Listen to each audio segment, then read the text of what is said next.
The text came through while I was elbow deep in the engine of a '98 Honda Civic, grease coating my fingers like a second skin. The notification chimed twice, Samantha's special tone. I should have known right then that my life was about to take a hard left turn into oncoming traffic. Honey, I'm pregnant. Thinking of putting my ex's name on the birth certificate. It just feels more meaningful. I stared at the screen for a solid 30 seconds, oil dripping from my hands onto the concrete floor of Peterson's Auto Repair. The words didn't change. They sat there, glowing like neon signs, advertising the end of everything I thought I knew. My name is Jake Peterson, and I've been fixing broken things for 15 years. Cars, motorcycles, the occasional lawnmower when Mrs. Henderson brings hers in with sugar in the gas tank courtesy of her neighbor's kids. But this was a different kind of breakdown entirely. I wiped my hands on my coveralls and typed back, "What great news!" The sarcasm felt good rolling off my thumbs. Real good. Samantha Richardson had been my fiancée for 8 months. We were supposed to get married in 2 weeks at the lakeside venue her mother had booked, the same place where half the town's social climbers held their precious events. She worked in PR for some marketing firm downtown, always talking about brand management and public perception. Like life was just another campaign to spin. I should have seen the signs. The late nights at the office that smelled suspiciously like expensive cologne when she came home. The way she'd guard her phone like it contained state secrets. The sudden interest in yoga classes that apparently required designer workout clothes and post-session smoothies that cost more than my lunch. But Ethan Morrison, her ex from college, the guy was a walking trust fund with a real estate license and a wife who looked like she stepped out of a magazine. I'd met him twice at dinner parties, the kind where everyone pretends to care about wine pairings while secretly calculating who makes the most money. I pulled out my phone again and scrolled through Samantha's recent messages. There it was, buried between grocery lists and wedding planning updates. Can't wait to see you tonight. E for Ethan, E for entitled, E for everything that was about to go sideways. Before we deeper into this story, I have one small request. Please subscribe, drop a like, comment, and hit that hype button to boost this channel so more people can discover these incredible Reddit stories. I closed up shop early that day, telling my partner Ray I had wedding stuff to handle. Technically true, just not the kind Samantha was expecting. The drive to Ethan's house took 20 minutes through the nicer part of town, where the lawns looked like they were trimmed with nail scissors, and every driveway held at least one luxury vehicle. His place was a colonial revival, with white columns that screamed old money, even though everyone knew his family had made their fortune selling used cars before getting into real estate. I parked across the street and walked up to the front door, still wearing my work clothes. The contrast wasn't lost on me, grease-stained coveralls meeting manicured suburbia. Marissa Morrison answered the door. She was one of those women who looked perpetually cold, like she'd been carved from expensive marble. Her blonde hair was pulled back in a perfect ponytail, and she wore the kind of casual outfit that probably cost more than my rent. Jake? She seemed genuinely surprised. What are you doing here? I smiled, the kind of smile that probably should have come with a warning label. Just wanted to deliver some great news in person. Congratulations, you're going to be a stepmother. The color drained from her face faster than oil from a cracked pan. What are you talking about? Your husband and my fiancée are expecting. Well, technically she's expecting, but apparently Ethan's going to be the daddy on paper. Isn't that wonderful? You'll finally have the family you've been trying for. I'd heard through the gossip mill that the Morrisons had been struggling with fertility issues. Small towns don't keep secrets well, especially when you frequent the same diner where the waitresses know everyone's business. Marissa's hand tightened on the doorframe. You're lying. Am I? Maybe you should ask Ethan about his yoga schedule, or his sudden interest in prenatal vitamins. I pulled out my phone and showed her the screenshot of Samantha's text. See? Right there in black and white. Your husband's going to be a father after all. She stared at the screen, her face cycling through emotions like a slot machine. Confusion, recognition, anger, and finally something that looked like relief mixed with rage. Where is he? She asked, her voice dropping to barely above a whisper. According to Samantha's calendar, probably at the Riverside Hotel. Room 237, if the pattern holds. They've been quite consistent about their Tuesday appointments. I turned to leave, then paused. Oh, and Marissa, you might want to check your joint credit card statements. Those spa days weren't for you. I walked back to my truck, feeling lighter than I had in months. Behind me, I heard the front door slam with enough force to rattle the windows. Phase 1. Complete. But I wasn't done. Not by a long shot. I drove to the hardware store and bought a bag of baby diapers, a can of spray paint, and a roll of duct tape. The teenage cashier gave me a look that suggested this wasn't a typical purchase combination, but he rang me up without comment. Ethan's BMW was parked in the hotel lot, gleaming under the afternoon sun like a monument to his own ego. I took my time, carefully taping diapers to every surface I could reach: the windshield, the hood, the doors, the trunk. When I was finished, it looked like a bizarre art installation titled Daddy's New Reality. On the windshield, I spray-painted "Congratulations, Dad" in bright blue letters. My phone buzzed as I was admiring my handiwork. Samantha. "Why are you at Ethan's house?" I typed back, "Just making sure the right man gets your Father's Day card." 3 dots appeared, disappeared, appeared again. Finally. "We need to talk." "We sure do," I replied. "But first, check the parking lot of the Riverside Hotel. Your baby daddy's car is getting some well-deserved attention." I drove home to my apartment above the auto shop, cracked open a beer, and waited for the fireworks to begin. They didn't disappoint. My phone started ringing at 6:47 p.m. Samantha's name flashed on the screen like a warning beacon, but I let it go to voicemail. Then it rang again, and again. By the 5th call, I figured she'd gotten the message, literally and figuratively. I was sitting in my kitchen, surrounded by the evidence I'd been collecting for the past 3 weeks: bank statements, credit card bills, hotel receipts, screenshots of text messages. Turns out, when you share a phone plan and a laptop, privacy becomes more of a suggestion than a reality. The voicemails were predictable. The first one was anger. "Jake, what the hell do you think you're doing?" The second was manipulation. "This isn't what it looks like. We need to talk face to face." The third was desperation. "Please, just call me back." I deleted them all and opened another beer. The laptop sat open on my kitchen table, displaying months of digital infidelity. Samantha had been sloppy, saving passwords and leaving herself logged into accounts. Her email told the whole story, from the first accidental meeting at a coffee shop to the elaborate scheduling of their hotel encounters.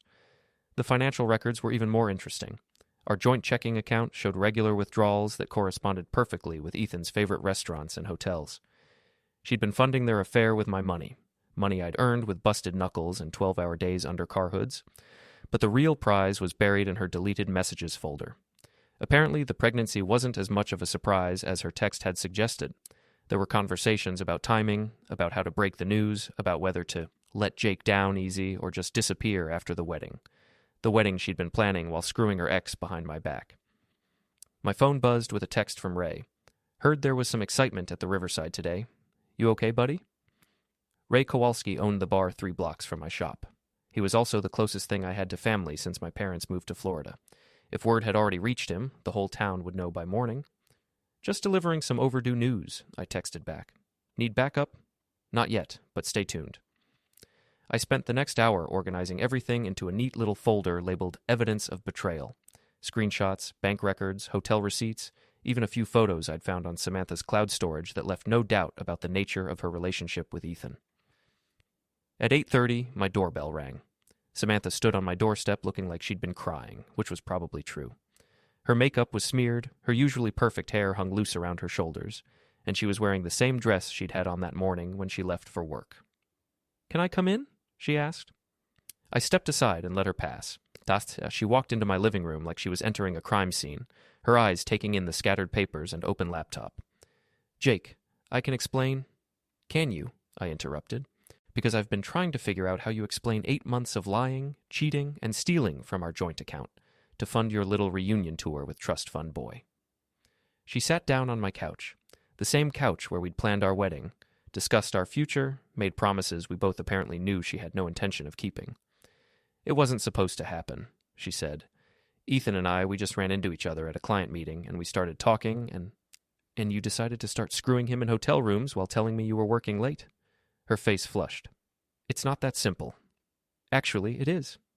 I sat down across from her, the coffee table loaded with evidence between us.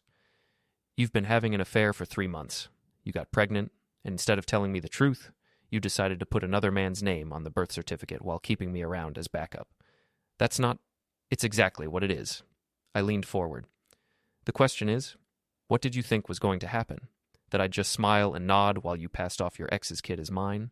That I'd keep paying for your lifestyle while you played house with someone else?" She was crying now, real tears that might have moved me 6 hours ago. I was going to tell you. When? After the wedding? After the baby was born? After you drained our savings account? I love you, Jake. No, you don't. I stood up and walked to the window. You love the idea of me. The reliable guy who fixes things and doesn't ask too many questions. The guy who's grateful enough for your attention that he won't look too closely at where you spend your evenings. That's not true. I turned back to face her. Then explain this. I opened the laptop and turned it toward her. On the screen was an email she'd sent to Ethan 2 weeks ago. Jake's so focused on the wedding plans, he doesn't suspect anything. We just need to get through the ceremony, then we can figure out how to transition. The shop's doing well, so money won't be an issue during the divorce. The color drained from her face as she read her own words. Transition, I repeated. That's a nice way of putting it. Very professional, very PR. She closed the laptop. You went through my private emails. Your emails on our shared computer. The computer I paid for, connected to the internet I pay for, in the apartment I pay for. I sat back down. Privacy is a privilege, Samantha. You lost that when you decided to use our life as cover for your affair. She stood up, her composure cracking completely. So what now? You're going to ruin everything out of spite? I'm not ruining anything. You already did that. I smiled, and this time I didn't bother making it friendly. I'm just making sure everyone knows the truth. What does that mean? It means your little secret isn't going to stay secret. It means Ethan's wife deserves to know what kind of man she married. It means your family and friends deserve to know what kind of woman you really are. You wouldn't. I already started. Ask Marissa how her evening went. Samantha's phone buzzed. She looked at it, and her face went white. Yeah, Ethan says you vandalized his car. I decorated it. There's a difference, though I suppose that depends on your perspective. She stared at me like she was seeing me for the first time. Maybe she was. For 8 months, she'd been dating the version of me that wanted to believe in happy endings and second chances. That guy was gone. I'm leaving, she said. Good idea. Oh, and Samantha, you might want to find somewhere else to stay. I'm having the locks changed tomorrow. She walked to the door, then turned back. You're going to regret this. The only thing I regret is not figuring it out sooner. After she left, I sat in the quiet of my apartment and opened another beer. Tomorrow, I'd start phase 2. Tonight, I was going to enjoy the silence. My phone buzzed with a text from an unknown number. This is Marissa Morrison. We need to talk. I smiled and typed back, I'll be at Ray's bar tomorrow at 7. First round's on me. Sometimes the best revenge is just telling the truth. But sometimes the truth needs a little help getting around. Marissa Morrison walked into Ray's bar at exactly 7 o'clock, looking like she'd stepped out of a business meeting and into a country song. She wore a sharp black blazer over dark jeans, her blonde hair pulled back in a way that said she meant business. Ray's wasn't the kind of place she usually frequented. It was a working-class dive with peanut shells on the floor, neon beer signs on the walls, and a jukebox that hadn't been updated since the Clinton administration. But she walked in like she owned the place, scanning the room until she spotted me in a corner booth. Jake Peterson? She asked, sliding into the seat across from me. That's me. What are you drinking? Whiskey. Neat. I signaled Ray, who brought over 2 glasses and a bottle of Jameson. He gave Marissa a curious look, but didn't ask questions. Ray had been in the bar business long enough to recognize when people needed to talk without an audience. So, I said, pouring 2 generous shots. How did your conversation with Ethan go? Marissa knocked back the whiskey like she was putting out a fire. He denied everything at first, said you were lying, trying to cause trouble because you were jealous of his success. And then? And then I showed him the credit card statements I'd been wondering about for months. The hotel charges, the restaurant bills, the jewelry purchases I never received. She held up her hand, showing me her bare ring finger. Turns out he bought your fiancée quite a collection. I refilled her glass. I'm sorry. No, you're not. And you shouldn't be. She leaned forward. You did me a favor. I've been wondering why my marriage felt like a business arrangement. Now I know it's because my husband was conducting business elsewhere. What did he say when you confronted him? He said it was a mistake, that he was confused, that seeing Samantha again brought up old feelings, that it didn't mean anything. She laughed, but there was no humor in it. 23 years of marriage, and I didn't mean anything. I studied her face. Marissa Morrison had always struck me as cold, untouchable, but sitting across from me in a dive bar, she looked human for the first time since I'd known her. What are you going to do? I asked. I'm going to destroy him. She said it matter-of-factly, like she was discussing the weather. Financially, socially, professionally. I'm going to take everything he cares about and burn it to the ground. Need any help? She smiled, and for the first time it reached her eyes. I was hoping you'd ask. We spent the next hour comparing notes. Marissa had access to financial records I could only dream of. Joint business accounts, investment portfolios, real estate holdings. She also had something more valuable. 23 years of intimate knowledge about her husband's weaknesses, fears, and secrets. He's been skimming money from our joint accounts for months, she told me. Small amounts, but consistent. I thought he was gambling again, but now I know he was funding his midlife crisis. Again? Ethan has what you might call an addictive personality. Gambling, drinking, women. I've been cleaning up his messes for 2 decades. She finished her second whiskey. But this time, I'm done cleaning. What's the plan? First, I'm freezing all our joint accounts. He'll wake up tomorrow unable to access a penny of our money. Then I'm calling his business partners. Turns out using company funds for personal expenses is frowned upon in real estate. Company funds? The jewelry, the hotel rooms, even some of the dinners. He's been charging them to Morrison and Associates as client entertainment. His partners are going to be very interested to learn who he's been entertaining. I was starting to like Marissa Morrison. What about Samantha? She asked. I'm working on that. I pulled out my phone and showed her the folder of screenshots and documents I'd compiled. Her boss is very big on moral character and company values.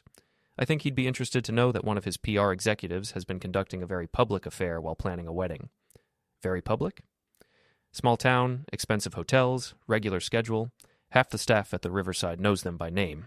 It's only a matter of time before it becomes common knowledge. Or we could speed up the process. I liked the way she thought. We spent another hour planning, sharing information, and discovering that we made a surprisingly effective team. Marissa had the resources and connections. I had the evidence and motivation. Together, we could make sure that Ethan and Samantha's betrayal had consequences. There's something else, Marissa said as we prepared to leave. Ethan's not the father. I stopped putting on my jacket. What? The baby. It's not his. He had a vasectomy 3 years ago after we decided we were done trying for children. He never reversed it.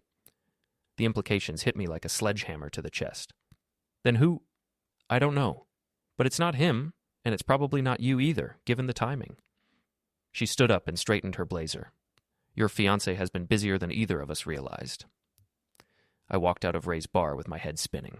Samantha hadn't just been cheating with Ethan. There was someone else, someone she hadn't even told her affair partner about. The pregnancy announcement, the birth certificate drama, all of it was just another layer of deception. My phone buzzed as I got to my truck. A text from Chloe Martinez, Samantha's best friend. We need to talk. It's about Sam. I stared at the message for a long moment, then typed back, Tomorrow, Ray's Bar, 6 p.m. If Chloe wanted to talk, I was ready to listen, because something told me the story was about to get a lot more complicated. I drove home through the quiet streets of our small town, past the houses where normal people lived, normal lives with normal problems. Tomorrow, I'd start unraveling the rest of Samantha's lies. Tonight, I was going to plan exactly how to make her face the consequences. The apartment felt different when I walked in. Emptier.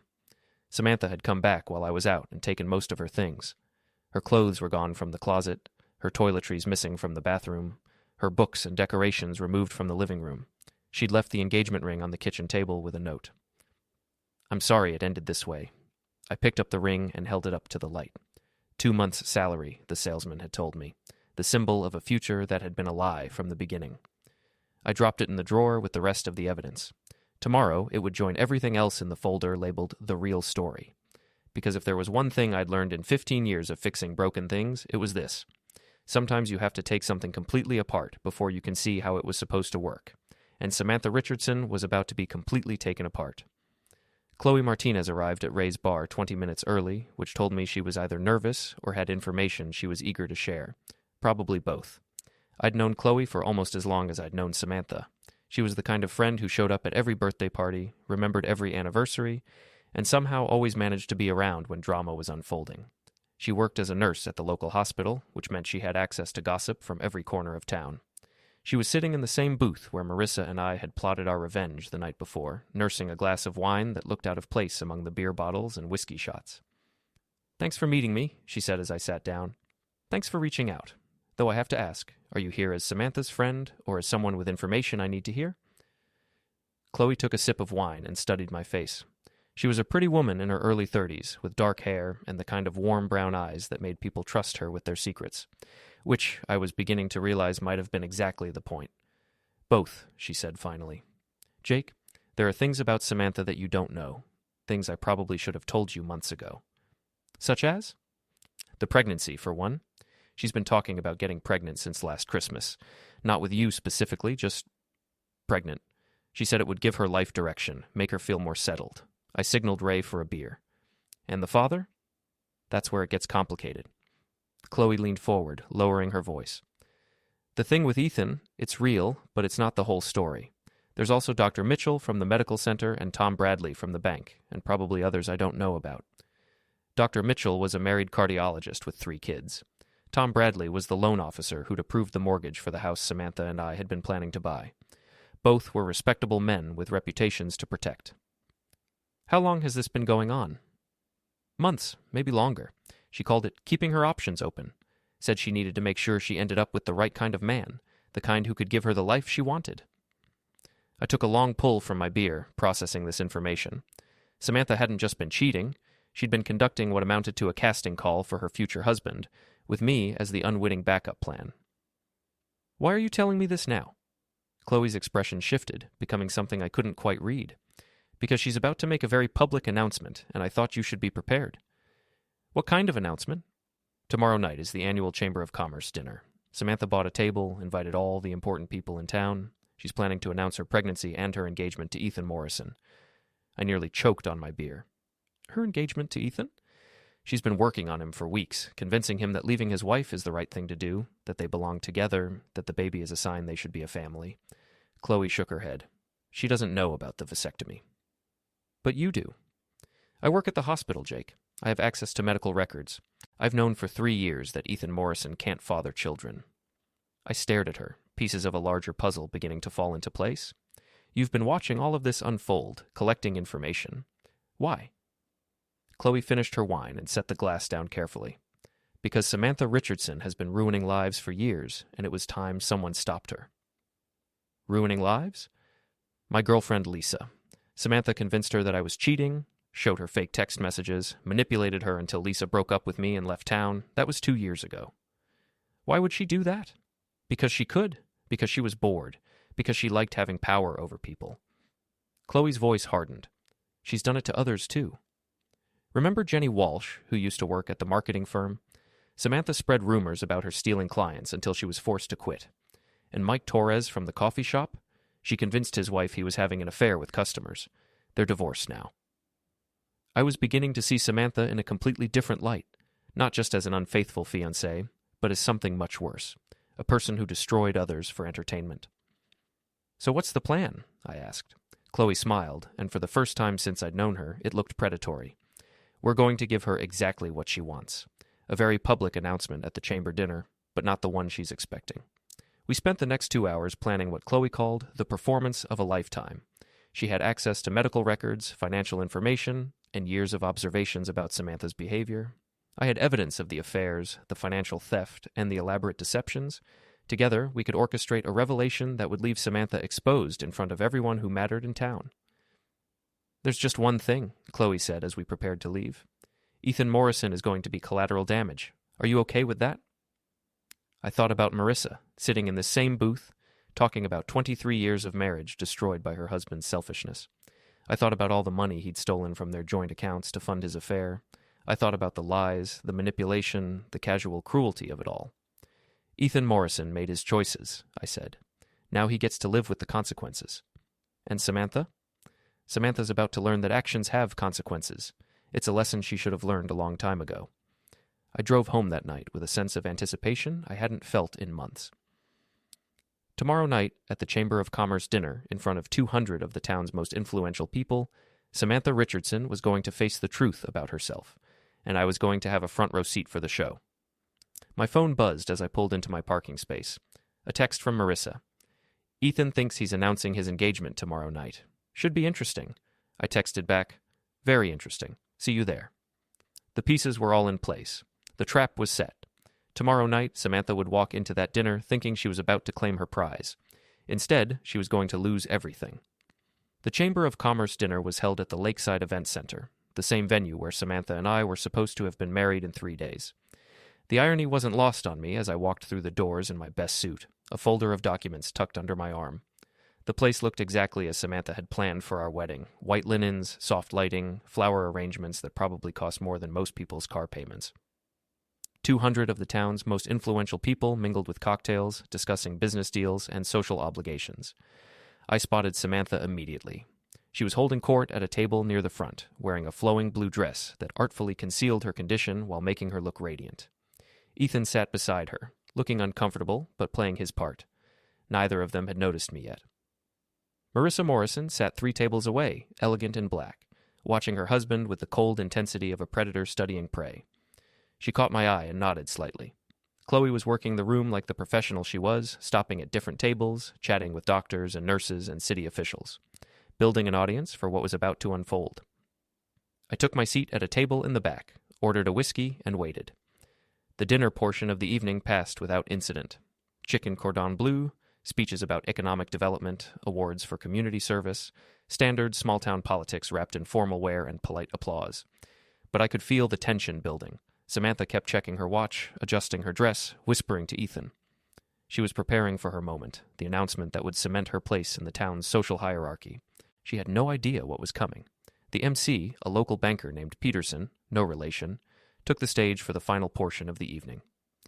Ladies and gentlemen, we have a special announcement tonight. Samantha Richardson has asked to share some wonderful news with all of us.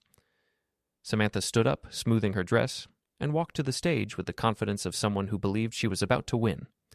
The room fell quiet as she took the microphone. "Thank you all for being here tonight," she began, her voice carrying the polished tone she used for client presentations. "I wanted to share this moment with the people who matter most in our community." She paused for effect, one hand resting on her stomach. "Ethan Morrison and I are thrilled to announce that we're expecting our first child together, and that we've decided to make our relationship official." A murmur ran through the crowd. Some applause, some confused whispers. Everyone knew Ethan was married, and most people knew Samantha had been engaged to someone else.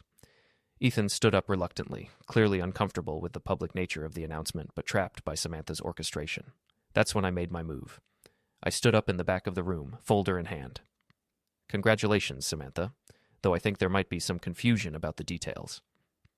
The room turned to look at me. Samantha's face went pale as she recognized my voice. "Jake," she said into the microphone, trying to maintain her composure, "I didn't realize you were here." Wouldn't miss it for the world. I walked toward the stage, every eye in the room following me. "See, I've been doing some research into this wonderful news you're sharing, and I discovered some interesting facts." I opened the folder and pulled out the first document. For instance, according to medical records from Regional Medical Center, Ethan Morrison had a vasectomy 3 years ago, which makes it biologically impossible for him to be the father of your child. The room erupted in whispers. Ethan's face went white. Marissa Morrison smiled like she'd just won the lottery. "That's private medical information," Samantha protested. "Actually, it's public record once it becomes relevant to fraud," I replied, pulling out another document. "Which brings us to the financial records. Over the past 3 months, you've stolen over $8,000 from our joint checking account to fund your affair with Mr. Morrison. Hotel rooms, dinners, jewelry, all paid for with money I earned fixing cars while you were busy auditioning replacement husbands." I handed the microphone back to the stunned MC and addressed the room directly. "But here's the really interesting part," I continued, my voice carrying clearly in the sudden silence. "The pregnancy announcement isn't just a lie about paternity. According to hospital records, Samantha Richardson isn't pregnant at all. The medical tests she's been showing people, they belong to her cousin Maria, who gave birth last month in Phoenix." The room exploded. People were standing, talking, pointing. Samantha stood frozen on the stage, her carefully constructed world crumbling around her. "You're lying!" she screamed, but her voice cracked with desperation. Chloe stood up from her table. "Actually, he's not. I can verify every medical record he's referenced. Samantha asked me to help her fake the pregnancy test results 3 weeks ago." "Why?" someone called out from the crowd. "Because she needed leverage," I answered. "She's been conducting affairs with multiple men in town, trying to find the one who could give her the lifestyle she wanted. The pregnancy story was supposed to force Ethan to leave his wife and marry her instead." Ethan Morrison finally found his voice. "This is insane," Samantha, tell them this isn't true. Samantha looked at him with something approaching contempt. Of course it's true, you idiot. Did you really think I was going to settle for a part-time affair with a man who can't even satisfy his own wife? The crowd gasped. Marissa Morrison stood up slowly, walked to the front of the room, and took the microphone. Ladies and gentlemen, she said, her voice steady and clear, I filed for divorce this afternoon. I also contacted the district attorney's office regarding the misuse of company funds that my soon-to-be ex-husband used to finance his midlife crisis. Ethan Morrison will be facing charges for embezzlement by the end of the week. Ethan tried to run. He actually stood up and headed for the exit, but two men from his real estate firm blocked his path. Apparently, Marissa had been busy making phone calls. Samantha made one last desperate play. This is all lies. Jake is just angry because I broke up with him. He's trying to ruin my reputation out of spite. I walked onto the stage and stood next to her. Your reputation was ruined the moment you decided to build your life on lies and manipulation. I'm just making sure everyone knows the truth. I turned to address the crowd one final time. Samantha Richardson has spent years destroying relationships and manipulating people for her own entertainment. She broke up Lisa Chen and Chloe Martinez with fake evidence of cheating. She spread lies about Jenny Walsh until she lost her job. She convinced Mike Torres' wife that he was unfaithful, destroying their marriage. And she was planning to do the same thing to all of you, one relationship at a time, until someone had enough power or money to make her happy. The room was completely silent now, 200 people staring at a woman who had just been revealed as something monstrous. Samantha looked around the room, seeing nothing but disgust and condemnation in every face. Her carefully constructed image, her social climbing, her manipulative schemes, all of it destroyed in the span of 10 minutes. She ran from the stage, pushing through the crowd toward the exit. But there was nowhere to go. In a town this small, everyone would know the story by morning. Her job, her social connections, her reputation, all gone. I walked off the stage and headed for the bar, ordering a double whiskey to celebrate the end of the worst chapter of my life. Chloe appeared beside me, grinning like she'd just won the championship game. That was even better than we planned.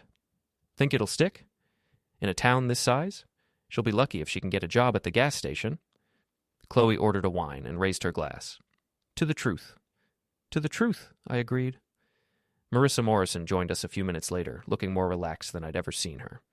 Ethan's been arrested. Embezzlement, fraud, and tax evasion.